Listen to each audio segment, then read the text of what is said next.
Obrigado, gente. Bom, estou aqui emocionado de estar aqui de novo no Brasil.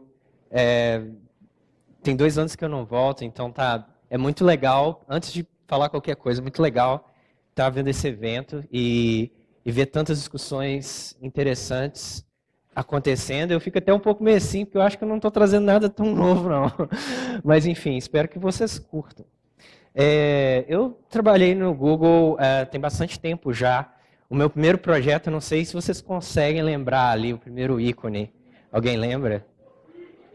Orkut. Pois é, eu comecei no Brasil, em 2009. Eu entrei para fazer o redesign do Orkut. Então, era ali, estava acabando de sair de um momento que eu trabalhei numa empresa que chamava Horta. Hoje ela faz parte do Ponto Mob. E eu comecei meio que assim, com design gráfico, acho que como muita gente aqui, né? Design gráfico, eu comecei porque eu queria fazer cartazes para as bandas que meus amigos tinham e banda que eu tinha também, uma banda de punk rock. O Cristiano até tá aí, tinha um zine comigo. E aí, então eu trabalhava numa gráfica e aí eu falei, pô, esse negócio de internet que está aparecendo aí parece interessante. Era, acho que já início de 2000, final de 90. Aí comecei a fazer páginas de internet, né? Tipo, usar bloco de notas, hot dog, até nem lembro mais o nome dos aplicativos. E aí eu falei, pô, quero arrumar um emprego para trabalhar com essa coisa de internet, porque eu acho que eu estava fazendo belas artes, pintura. Eu falei, pô, eu acho que eu não tenho muita manha de falar com os banqueiros para comprarem minhas pinturas. Não tenho muito esse molejo. Eu, apesar de gostar muito de arte, eu falei, não, vamos ver isso aí. Eu mandei meu currículo para vários lugares. E aí, tinha algumas poucas agências em Belo Horizonte que trabalhavam com web design na época. Uma respondeu, falou, não, vem aqui. Eu fui lá, conversei com o cara, ele falou comigo, olha, nós temos um produto. E falei, cara, produto, não sei nem o que é isso direito. Que era permitir as pessoas fazer pedidos pela internet para comprar, sei lá, pizza. E tinha um sistema muito louco que mandavam um fax, aí a pessoa do restaurante recebia o fax, entregava a pizza e recebia em dinheiro. Era um Ruby precário. E aí o cara virou para mim e falou assim, você sabe trabalhar com Dreamweaver? Eu nunca tinha ouvido falar. Eu falei, não, sei. Aí uma semana aprendi. Então, para mim, sei lá, design é assim. A ferramenta não importa muito, sabe? Se você usa Axure ou se você usa Unity 3D, acho que o design ele está muito mais no processo e muito mais na filosofia do design enquanto processo. Assim. Então, falei, não, vou aprender esse negócio de Weave, aprendi. E eu trabalhei no Google, no redesign, por 1 ano, saí do Google, voltei para trabalhar no Google Plus. Trabalhei com outras coisas interessantes, tipo o Google X, e agora estou num time que chama Next Billion Users, que a gente trabalha com emerging markets. E, desculpa um monte de termo em inglês, mas a gente trabalha com Brasil, Indonésia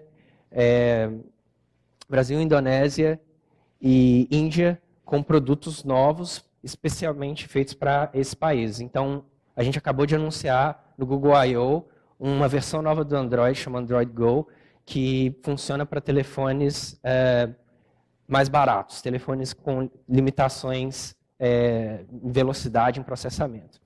Então, qual que é o ciclo de um novo produto? E aí, lógico, da minha perspectiva de vindo do Google, do Silicon Valley, né? Então, obviamente, isso varia de empresa para empresa. Para mim, ele pode vir de várias formas, sabe?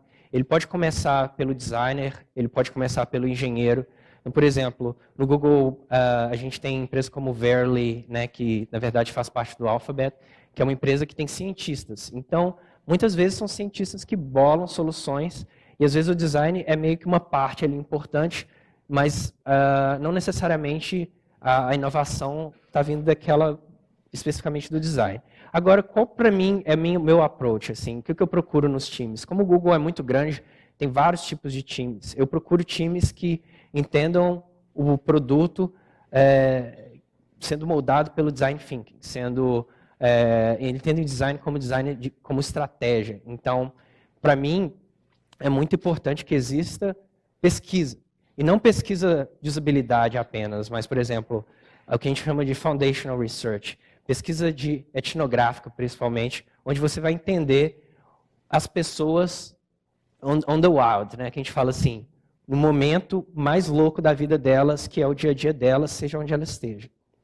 Então, às vezes a gente pensa, né, no Google acontece muito, em empresas maiores acontece muito, de investir demais, fazer investimentos grandes demais e desenvolver, às vezes, coisas que não são testadas, mas não testadas no sentido de usabilidade, porque usabilidade, eu acho que assim, praticamente todo mundo entende que usabilidade é importante já, certo? Pelo menos eu acredito nisso.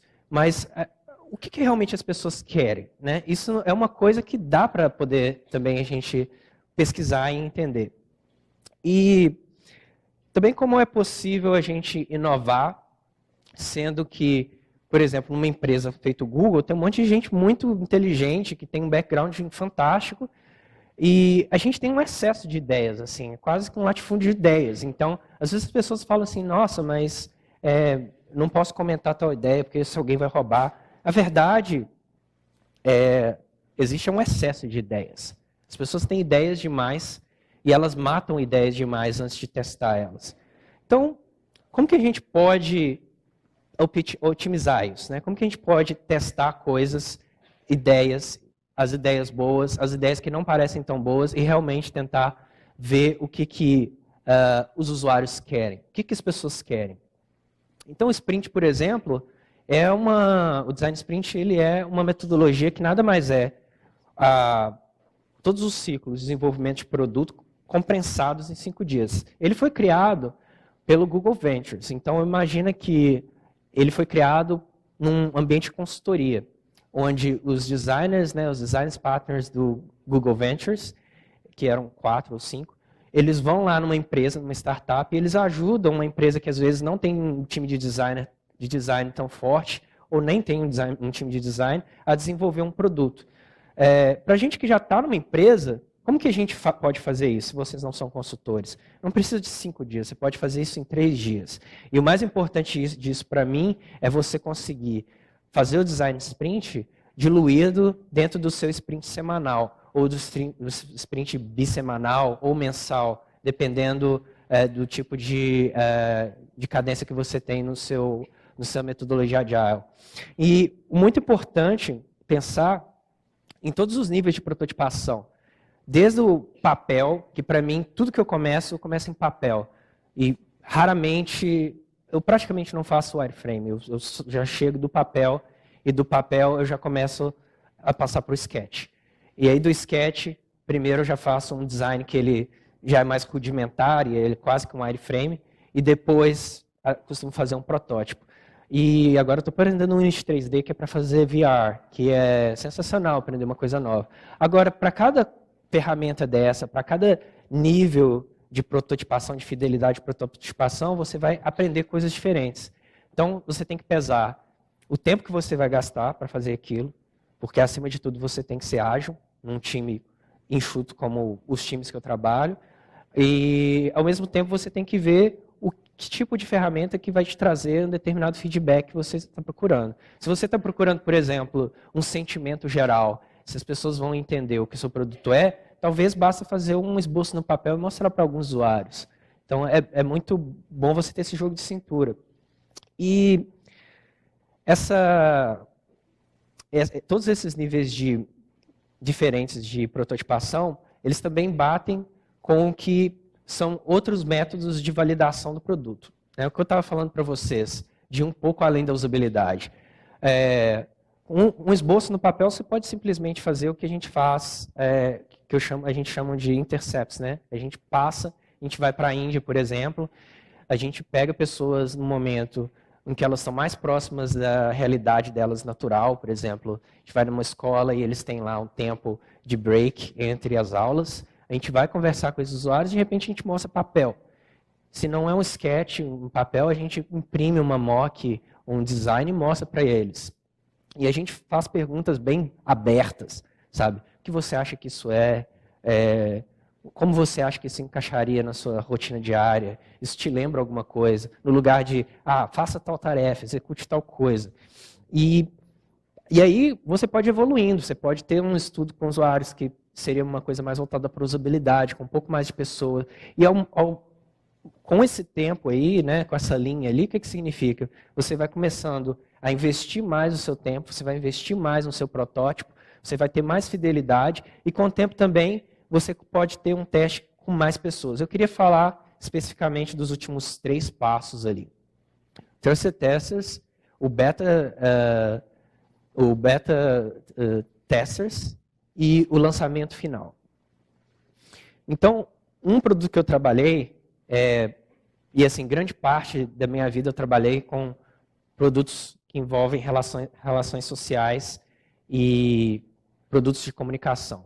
Esse produto, eu sou super orgulhoso dele, e por acaso é um produto que ninguém provavelmente conhece. Alguém conhece Who's Down? Ninguém conhece. É bem normal. Por quê? Ele foi um produto que eu trabalhei com o Luke W, ele era o meu diretor, e vocês conhecem pelo livro Mobile First, provavelmente. E a gente tinha um time que chamava Adventure Labs. Era um time que criava produtos experimentais. O que significa para a gente? A gente tinha uma startup dentro do Google. Isso, para mim, era tipo fenomenal, porque a gente tinha um time pequeno e a gente estava aplicando as metodologias de Lean Startup dentro do Google. Como que a gente fez isso? A gente desenvolveu um protótipo e depois a gente desenvolveu um produto usável que foi colocado no Test Flight na Apple e no Play Store dentro de beta. E aí a gente foi para Austin, numa escola, na Universidade de Austin, e a gente recrutou algumas pessoas, alguns usuários, para utilizar esse aplicativo. Como que a gente fez isso? A gente fez uma campanha de marketing. Imagina que você está lançando um produto. Tá? Então, que tipo de ações você vai fazer? Você vai numa escola, você vai colocar um outdoor, ou você vai tentar criar, por exemplo, um stand para conversar com os usuários. A gente fez exatamente isso, só que numa escala minúscula, para tentar entender, primeiro, se as pessoas iam querer usar esse produto. Primeira pergunta, fundamental. Segundo, se as pessoas iam conseguir usar esse produto ao longo do tempo e se elas iam continuar usando esse produto durante um tempo. E terceiro, se elas iam indicar para um amigo.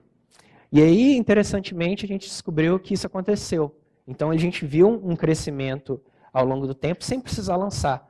Ou seja, isso você prova que você tem um efeito de network, que você tem uma certa viralidade naquele produto. Bom, a parte que eu não queria tocar tanto é que a gente tirou do ar o mês passado. Ele ficou 1 ano no Play Store e, no final das contas, a gente retirou por uma questão mais complexa do que simplesmente ter funcionado ou não. Mas, enfim, vou pular um pouco essa parte. Essa parte aqui é uma coisa interessante que acho que várias pessoas já falaram também, talvez passe mais rápido, que é como que a gente divide o nosso time. A gente divide o nosso time em squads, que é baseado em Agile, que é baseado também no que o Spotify faz. E para a gente, o mais importante é, quanto mais você tem alinhamento, quanto mais as pessoas entendem qual direção elas têm que ir, melhor. E quanto mais as pessoas têm autonomia, também melhor. A combinação das duas coisas, ela faz com que as pessoas se sintam parte daquela coisa e elas fazem com que o time inteiro consiga se mover na direção correta. No caso, o tomador de decisões aqui, ele simplesmente é responsável por fornecer esse ambiente. Então, parece meio utópico, mas na verdade é a receita para um produto de sucesso. Porque quanto menos você dá autonomia para as pessoas, mais você vai ter insatisfação, mais as pessoas vão ficar querendo sair da sua empresa. Então, isso é uma coisa que eu gosto de enfatizar bastante.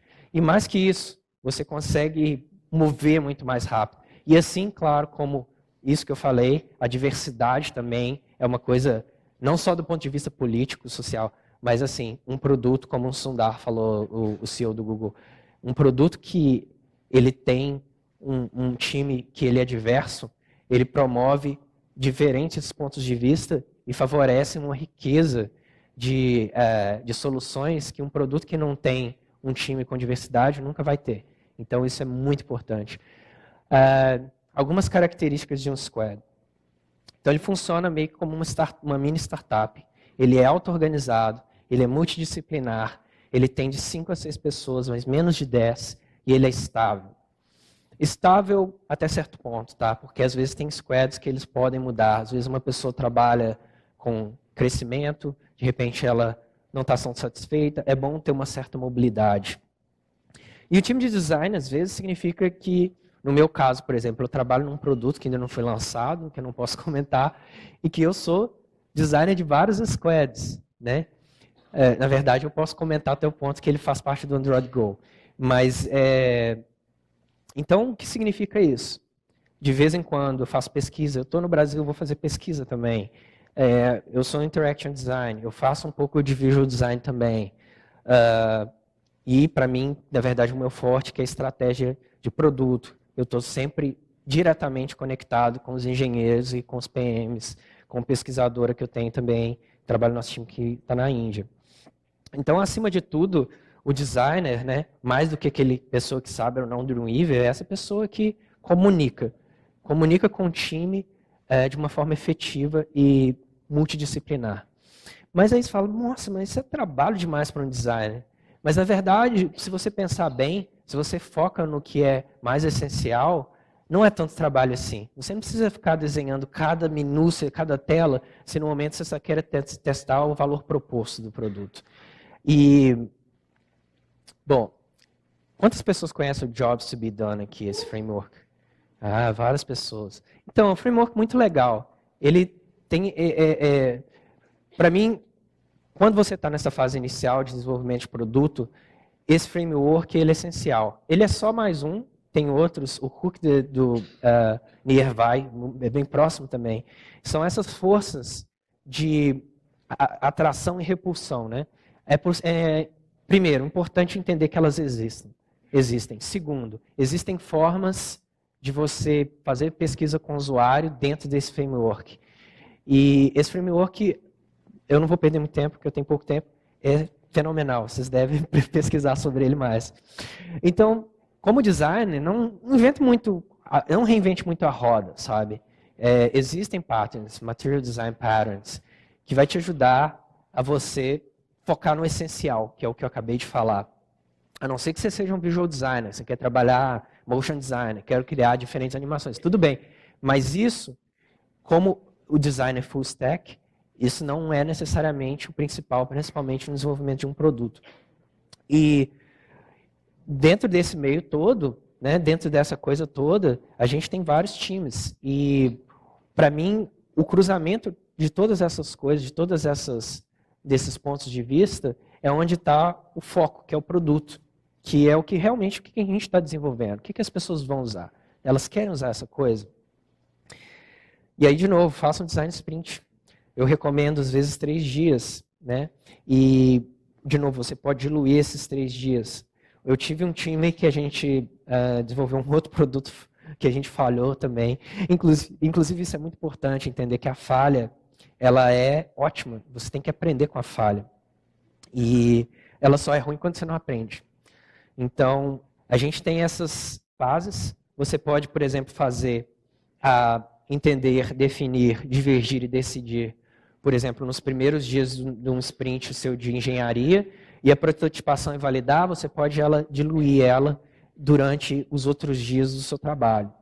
Agora, eu vi muita gente falando, nossa, mas como você tira 3 pessoas do trabalho dela para poder participar do design sprint? Olha, eu entrei para um time que tinham pessoas ali que trabalharam na fundação do Dropbox, que eram super assim, caramba, esses caras são foda.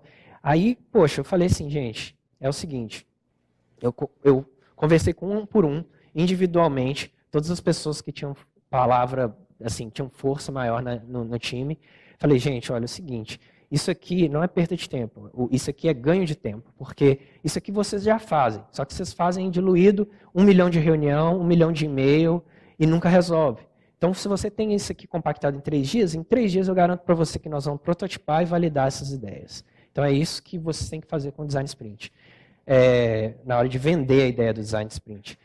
Testar as coisas que são mais arriscadas primeiro. Então, se você tem um value proposition, alguma coisa que ela é marcante no seu produto, teste isso primeiro, não perde tempo em testar um botão, uma animação que você sabe que já funciona, ou já é um pattern pré-existente. E teste sistematicamente ela, continue iterando nessa coisa. E aí, com o tempo, o que vai acontecer? No início você tem um risco maior, você está testando uma coisa mais arriscada. Esse risco vai diminuir, porque ao tempo você vai aprendendo mais coisas.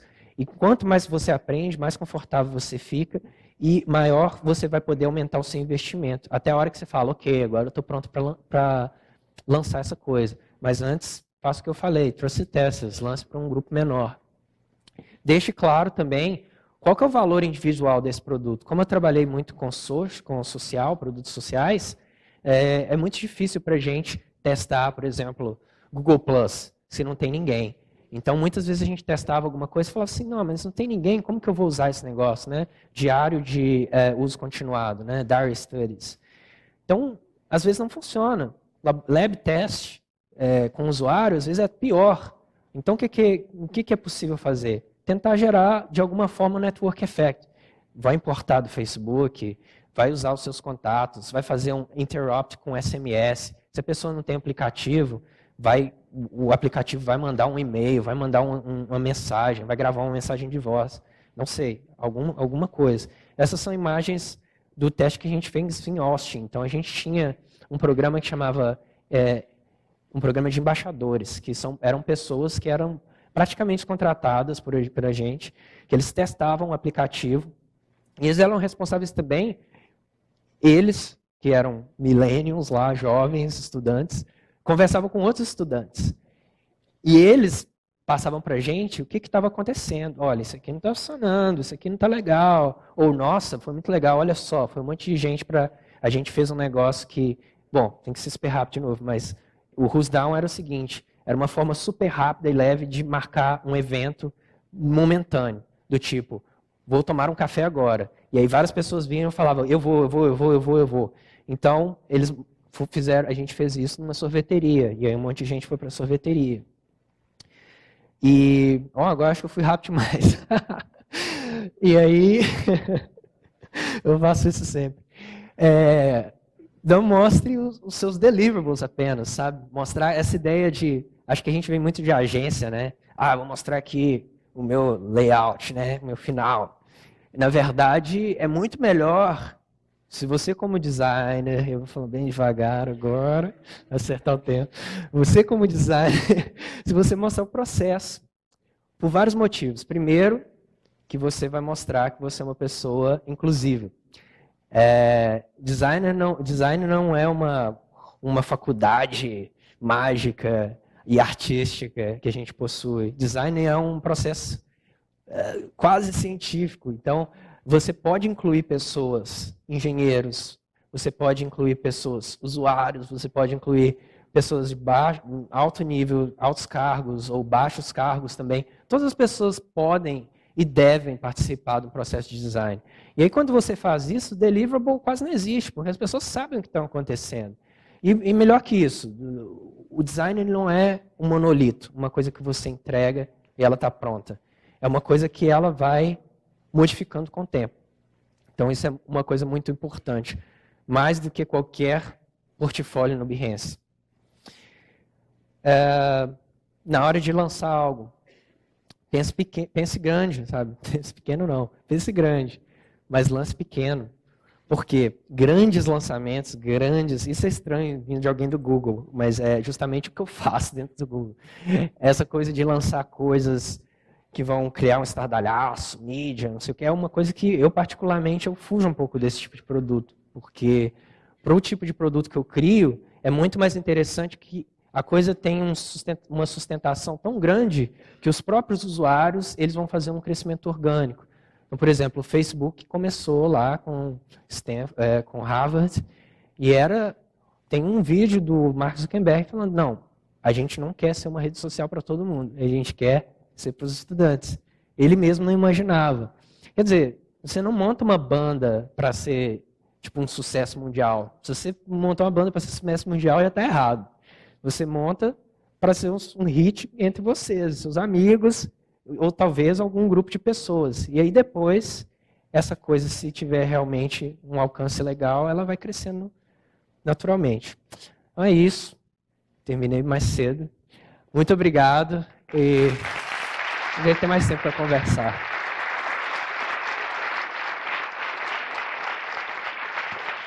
Pô, demais. Obrigado, Koji.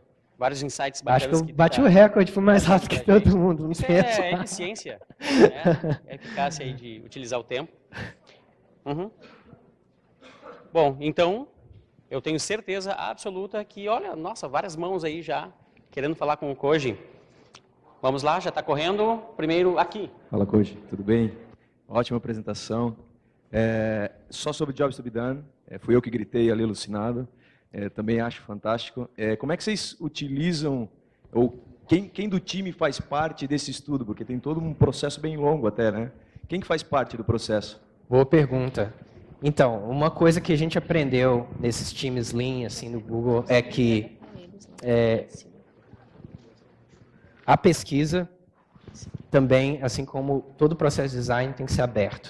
O que significa? Existe uma pessoa, né, geralmente no Google, é um psicólogo ou um antropólogo que faz pesquisa. Essa pessoa ela é capaz de vir com metodologias novas, porque a pessoa, sei lá, fez doutorado em Stanford, são pessoas muito cabeçonas. Mas o processo de pesquisa, ele precisa do envolvimento de todo mundo. Então, a gente leva pessoas do Google lá dos Estados Unidos para a Índia, engenheiro, para poder pegar, tipo, tuk-tuk, sabe, na Índia, para vir aqui para o Brasil. E isso faz parte, porque apresentar um deck, ver lá um presentation com os resultados é ótimo. Agora quero ver você ir lá pegar o trem na Índia, entendeu? Vir aqui em BH, pegar um ônibus. Isso é diferente. É esses que são os usuários. Essa que é a realidade. Então todo mundo tem que estar presente nesse momento. E inclusive os CEOs. Se você está falando de startup, inclusive os VPs. Se está falando de uma empresa maior. Oi, tudo bem? Meu nome é Melina. Eu queria primeiro agradecer a palestra ótima e a questão do teste aberto com a marca Google presente. O quanto isso, sabendo que o Google é uma love brand, o quanto isso impacta no resultado efetivo do teste, como que vocês avaliam isso e o que você recomenda pessoalmente, por exemplo, para marcas que têm um efeito não tão positivo, né, como representação nas pessoas, e como que, se você vê isso sendo aplicado também para esse tipo de marca? Muito boa pergunta. De novo, o Google é muito grande, é uma cidade, digamos assim, e cada time funciona de um jeito. Os meus times a gente retira qualquer menção a Google, porque eu não quero um bias positivo também, eu quero a sinceridade. E principalmente porque a gente trabalha com países emergentes e a visão que as pessoas têm do Google em países como o Brasil, por exemplo, é totalmente diferente da visão que as pessoas têm, por exemplo, no Google nos Estados Unidos e na Europa. Então, isso é retirado. Oi, eu tenho uma dúvida. Oi, aqui. Parabéns pela apresentação. Eu tenho uma dúvida, acho que todo mundo meio que passa por isso. A gente sabe que todos os produtos são interativos, ele tem esse ciclo, né, de transformação, de melhoria e tal. Mas você tem alguma ideia em que momento você, no processo, ou você desiste né, de tentar e evoluir? Em que momento você decide, né? Nossa, isso é bem difícil. O que eu acho interessante é pensar naquele gráfico, sabe? De tipo, aprendizado contínuo. E a hora que você pensa assim, pum, vou dropar nesse gráfico aqui, acabou, entendeu? Isso é muito difícil. E, para ser sincero, talvez o ideal é que não exista esse momento. É muito mais você ir mudando. E ali, por exemplo, para vocês terem uma ideia, eu estava trabalhando num produto nesse time agora, que eu entrei para trabalhar numa coisa. O que ele é agora é totalmente diferente. Então, era ainda a mesma área, mesmo tipo, nem o mesmo tipo de problema, mas o mesmo grupo de usuários, mas mudou completamente. Então, Acho que ser cético nesse sentido é muito bom, mas desistir completamente, eu acho bem difícil. Você ter um foundational research feito, você começa com um problema, e se o problema existe, você só vai mudar a solução, entendeu? Você nunca vai começar um desenvolvimento de produto sem saber que existe um problema. Né? Em nosso caso, por exemplo, a gente começa com surveys, a gente começa com pesquisa acadêmica, ou dados de usuário, ou com pesquisa em profundidade, e a gente fala, existe esse problema. Filas no Brasil é um problema. Como vai solucionar? Não sei. Pode ter várias formas. Oi, dá tempo?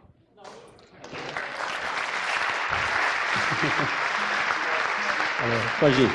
Muito obrigado.